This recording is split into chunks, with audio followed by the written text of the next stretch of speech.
On the biggest stage, during the most momentous occasions, it's often the small moments that become the most memorable. The Beijing Olympics were restrictive and bleak, the consequence of creating a closed loop to keep everyone involved with the games safe from the coronavirus.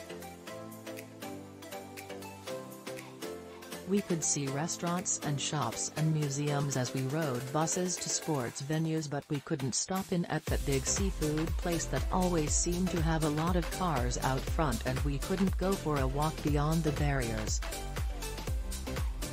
We weren't allowed to wander through the aisles of the nearest 7-Eleven, which was a great source of snacks and sustenance under the looser rules that governed visitors at the Tokyo Summer Olympics barely 6 months ago. A street across from Wukesong Sports Centre featured a KFC and a McDonald's. We could only salivate from afar. We lived in a snow globe, safe inside our pleasant hotel and heavily guarded arenas. We were in Beijing but not part of it, kept at a sterile distance from the life and people of the city.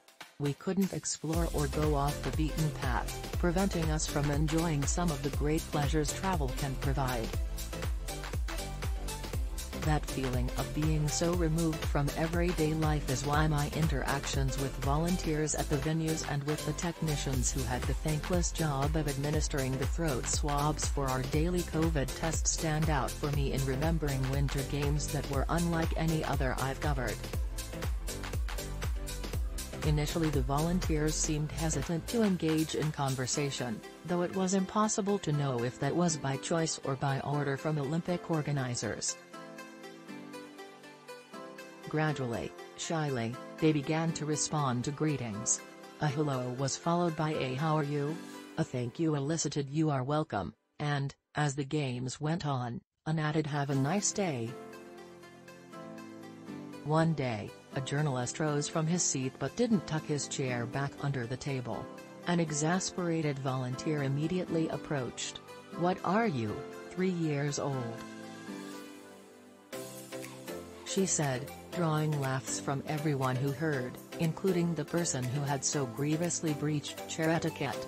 The volunteers were impressed that I had traveled to Beijing from faraway Los Angeles and were eager to know my opinion of the venue.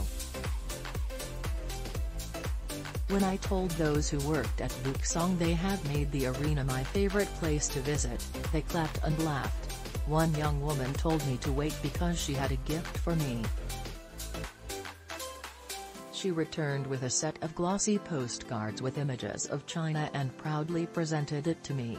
It wasn't expensive, yet it was precious. The throat-swabbers, too, became kinder as the games went on.